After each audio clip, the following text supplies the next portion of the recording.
그때 했어. 그 중학교 시험 대비할 때 백석의 고향이라는 작품을 했어요. 의원을 만난 이야기 기억나시죠? 그거 할 때 정지용의 고향이라는 시가 있었어요. 메마른 입술이 쓰디쓰다. 자, 쓰디쓰다가 화자의 무슨 정서를 나타내는 거라 그랬죠? 화자의 무슨 정서? 안 나요? 기억?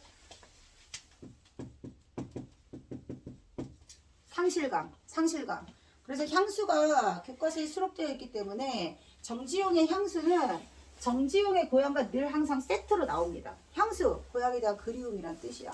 그 다음 정지용의 고향이라는 것은 고향을 잃어버린 상실감을 노래한 거예요. 자, 때는 바야흐로 일제강점기입니다. 정지용의 기억 속에 있는 아름다운 고향의 모습은 향수에서 묘사되어 있는 모습이에요. 시가 좀 길잖아요. 근데 이 시에 가장 큰 특징이 있어. 딱 봤을 때.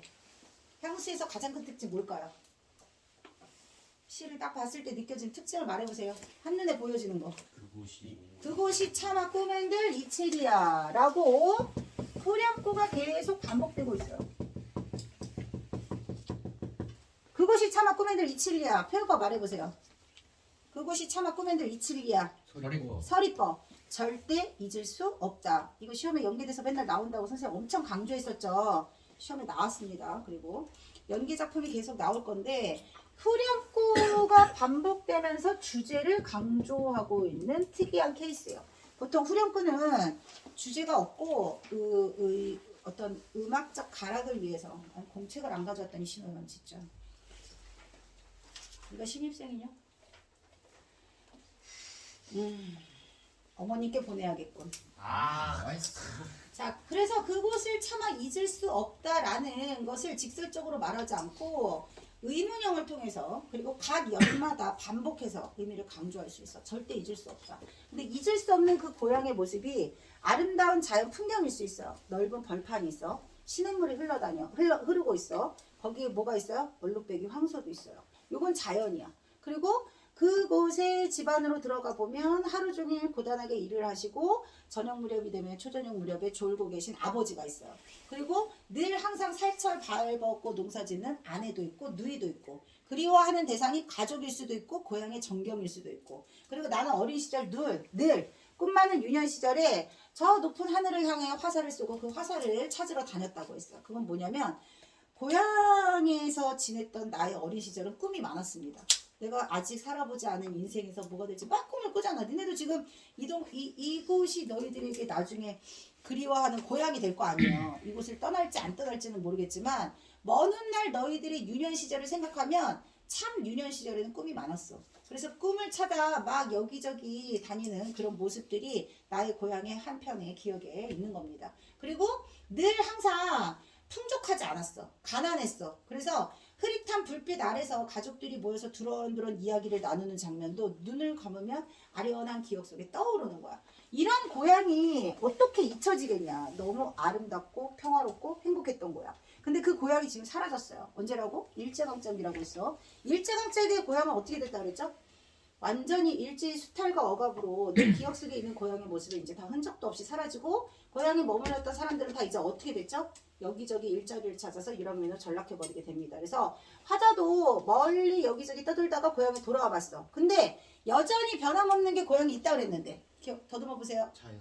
오, 잘했어. 오.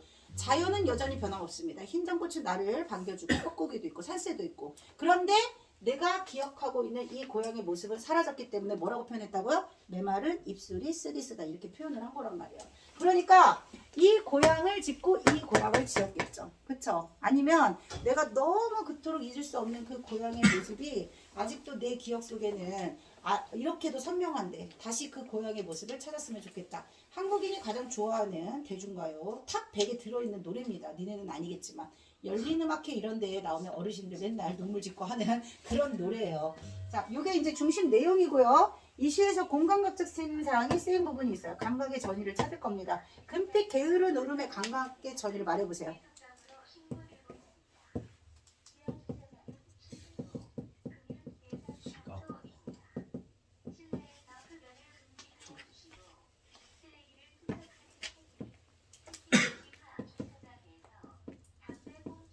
청각은 시각화.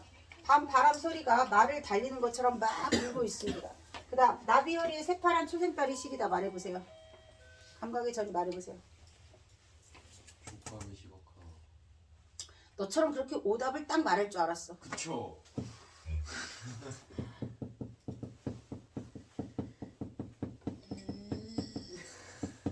나비는 눈으로 보여지는 대상이겠죠.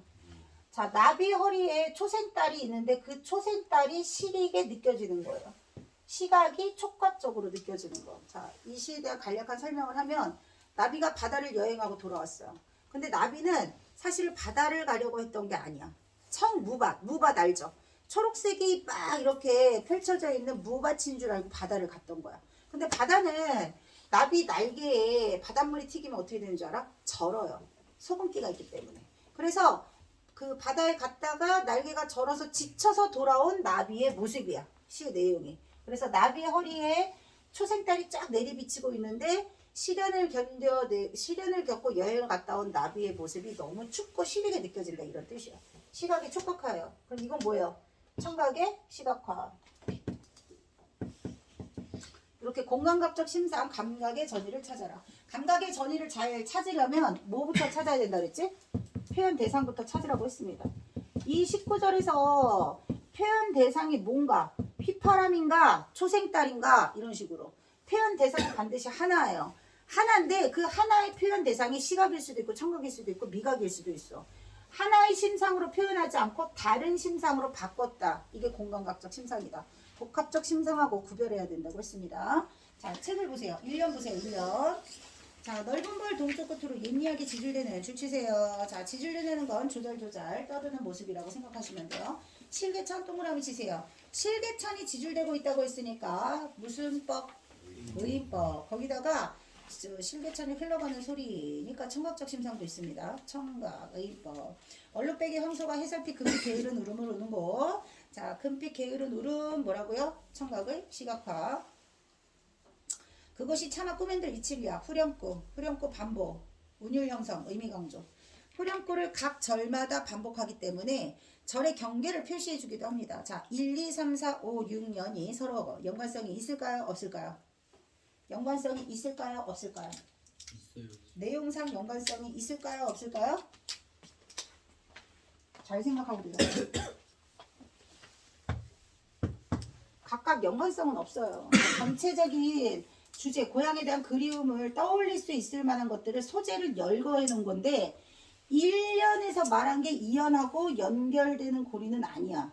연관성이라는 건 인과관계. 인과관계가 있어요? 없잖아. 고향을 떠올리니까 아버지가 여기 고향의 풍경을 떠올리니까 아버지가 지금 졸고 있다 이런 게 아니란 말이야. 각각의 고향을 떠올릴 수 있을 만한 기억이 여러 가지 열거되어 있는 병렬적 구성이야. 근데 그거를 마치 하나의 주제로 묶어주는 게 후렴구야. 왜냐하면 이 모든 것들이 전부 다 내가 잊을 수 없는 고향의 모습을 드러내는 것들이거든. 그래서 후렴구의 역할, 여러 가지 나열되어 있는 소재들을 하나의 주제로 묶어주는 역할이다. 각 절의 경계를 표시해준다. 주제를 강조한다. 그 다음 2연 보세요. 지라로의 재가 식어지면 비인밭에 반바람 소리 말을 달리고. 지라로의 재가 식었다는 건 시간의 경과입니다. 자, 보통 화로는 시골에 가서 흔히 많이 볼 수 있는 것들이야. 실개천, 황소, 지라로, 집베개 다 모두 동그라미처럼 실개천, 황소, 지라로, 집베개 모두 향토적 소재입니다. 시골에서 많이 흔히 볼 수 있는 소재, 향토적. 자, 그리고 빈 밭에 밤바람 소리가 말을 달리고 있어요. 밭에 바람 소리가 엄청 크게 들렸나 봐. 그래서 그 소리를 마치 보이는 것처럼 표현했다. 청각의 시각화. 엷은 졸음에 겨우시는 늙으신 아버지가 집베개를 돋아 졸고 계신 곳. 그 다음 흙에서 자란 내 마음 파아란 동그라미. 자, 그 다음에 파아란은 원래 파란이 맞겠죠. 시적 허용. 시적 허용. 글자 수를 느리거나 줄인다. 시적 허용. 파란 하늘빛이 그리워 함부로 쏜 화살을 찾으려 풀숲 이슬에 함처럼 휘적시던 곳. 전설바다에 춤추던 밤물결 같은 원관념을 찾으세요. 전설바다에 춤추는 밤물결 같은 원관념을 찾으세요. 어린 누이. 누이야? 아니요. 밤물결 같은 누이야? 밤물결 같은 긴 머리야? 누이가 머리가 길겠죠. 그 누이의 검은 머리가 밤물결처럼 춤추는 것 같이 느껴진다는 뜻이야. 원관념의 누이의 검은 기민머리입니다.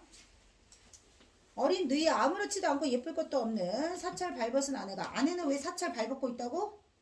농사 짓느라, 일하느라, 고단함.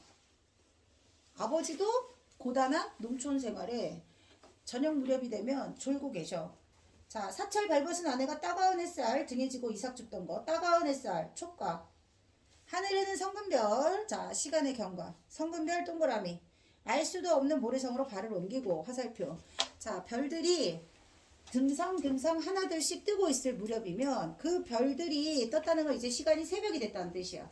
새벽 무렵이 되는 것을 알 수도 없는 모래성으로 발을 옮기는, 마치 별들이 동화 속에 나오는 것 같은 신비로운 장면을